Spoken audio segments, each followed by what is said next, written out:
Vladimir Poutine. Le chef du Kremlin présidait hier un exercice militaire particulier. Regardez les images de ce missile qui est parti. De quel exercice parle-t-on précisément, Benjamin Cruard, et dans quel contexte s'est-il fait?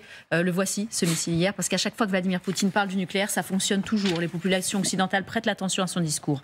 Racontez-nous tout, Benjamin. Ça a commencé avec cette image que vous voyez.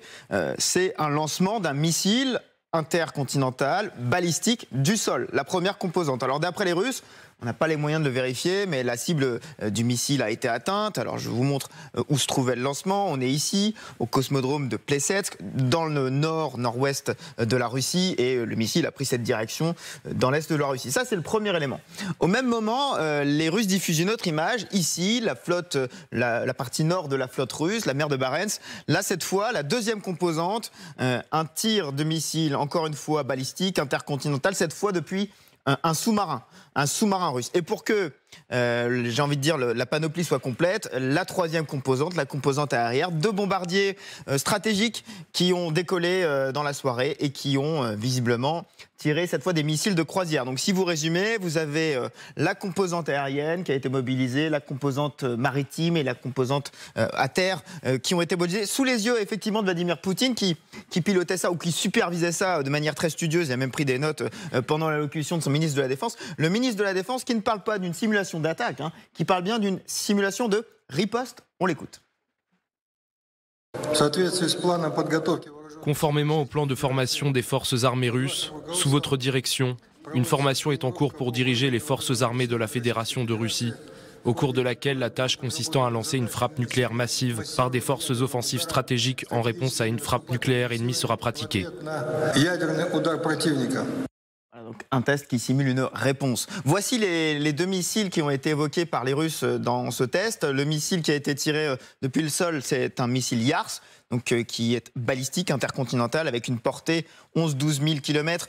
Si vous reprenez la portée du missile tiré par le sous-marin Sinova, là encore on est sur des portées très lointaines. L'idée est de dire qu'on peut, pour faire simple, traduire, aller taper l'équivalent des côtes américaines.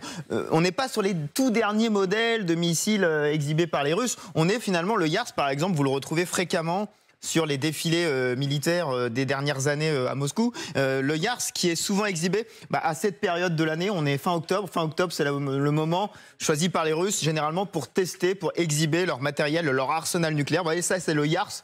J'ai repris l'exercice de 2019. Donc vous voyez, c'est quelque chose qui revient d'année en année. Simplement, c'est vrai que cette année, il y a eu, ou en tout cas CNN l'a révélé, il y a eu un échec sur un test de missile balistique intercontinental en mois de février. Sans doute que du coup, cet exercice-là permet aux Russes de montrer qu'ils ont toujours une sorte de savoir-faire, en tout cas qu'ils savent toujours toucher n'importe quelle zone du monde. Il s'agissait d'un Cermat qui avait visiblement, d'après CNN, échoué au moment où Joe Biden était en Ukraine en février. On parle bien d'un test de missile capable de porter des charges nucléaires et non d'un essai nucléaire, Benjamin? Non, il n'y a pas de charge nucléaire dans les têtes des missiles qui ont été testés. D'ailleurs, le dernier essai nucléaire russe, et pas vraiment d'ailleurs un essai nucléaire russe, proprement dit, c'est un essai nucléaire soviétique, c'était le 24 octobre 1990. D'ailleurs, si vous reprenez je me suis repenché dans la chronologie, donc le dernier essai russe 90, le dernier essai américain 92, le dernier essai français 96. C'est vrai qu'on était finalement en retard sur la fin des essais nucléaires par rapport aux Russes. Est-ce que les Russes seront les premiers parmi ces pays à relancer des essais nucléaires? Ça, c'est la question qui se pose quand on voit ce qui se passe du côté de la Douma hier, les députés de la Chambre haute qui ont donc voté la sortie de la Russie d'un traité d'interdiction d'essais nucléaires. Le traité dont je parle est celui-ci, le traité d'interdiction complexe des essais nucléaires, TICEN même, qui date de 96. La Russie l'avait signé et ratifié. Et donc, en sortant, ils veulent, en tout cas c'est l'argumentaire, s'aligner sur la position des États-Unis qui l'avait signé, mais en fait, quand vous regardez, signé et non ratifié, en fait. Donc, il s'aligne sur la position des États-Unis. Et d'ailleurs, Vladimir Poutine avait déjà recréé ce match, plus ou moins guerre froide, il y a quelques semaines, en parlant des essais nucléaires. Je ne suis pas prêt à dire si nous avons réellement besoin de mener des essais ou non, mais il est théoriquement possible de se comporter de la même manière que les États-Unis. Si vous faites un résumé de la situation, la Russie qui donc quitte ce traité d'interdiction d'essais nucléaires. La Russie, qui il y a quelques mois a suspendu sa participation au traité New Start avec les États-Unis, qui prévoyait la limitation du nombre de têtes nucléaires, la limitation du nombre de lanceurs, des inspections mutuelles. Donc en fait, vous vous rendez compte que En quelques mois, la Russie s'est émancipée de 2 traités qui encadraient finalement son arsenal nucléaire.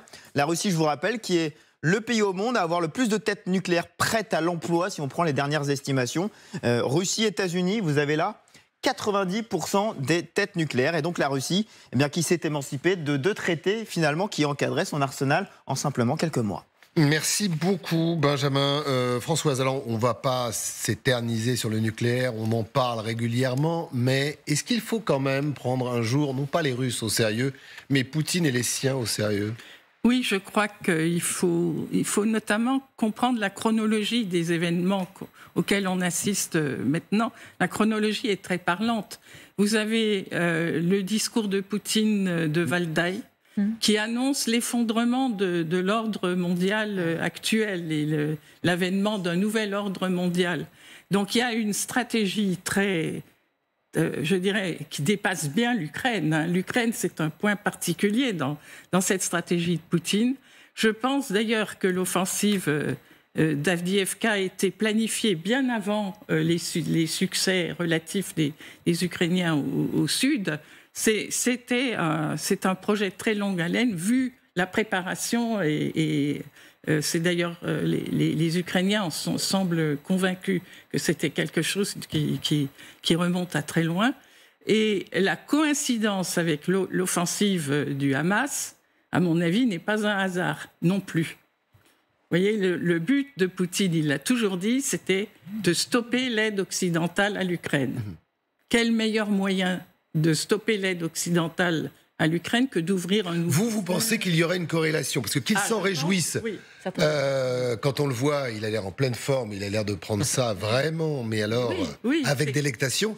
Mais vous pensez que ça pourrait être une concertation, notamment avec l'Iran, quelque chose ? Mais bien sûr. Il faut laisser parler. Il faut laisser parler la chronologie, c'est évident. Quand on voit la stratégie de Poutine, c'est absolument évident qu'il y avait un objectif. Les Russes l'ont tout de suite dit. Ils ont dit, ça y est, l'aide à l'Ukraine va prendre fin. C'était la première réaction à ces événements. Oui, alors pardon François, si je vous suis sur, et pourquoi pas, sur ce terrain, donc il ne va y avoir que de la contagion. Parce que l'idée des Russes, c'est que ça ne s'arrête pas au Hamas et à Israël. C'est-à-dire que là, l'Iran aujourd'hui qui semble tirer les ficelles et manipuler, les Américains qui tirent en Syrie, Israël hier encore qui a tiré en Syrie, le Hezbollah, le Liban. Donc voilà, l'idée des Russes, ce serait de mettre le feu sous le chaudron. Exactement, et la propagande russe le dit. Skabieva a dit maintenant, il reste que le dernier acte, une attaque de la Chine contre Taïwan. Et l'ordre mondial prendra fin. L'ordre mondial tel qu'on l'a connu, l'hégémonie américaine, prendra fin. Et nous aurons gagné la partie. C'est tout à fait clair. Et j'ai vu un article il y a 3 jours dans RIA Novosti disant que l'Europe est assise maintenant sur un baril de poudre, disant que si on assiste en Europe à une intifada des musulmans d'Europe contre les gouvernements européens, les Européens seront obligés de se tourner vers la Russie pour demander de l'aide. Voilà l'analyse russe.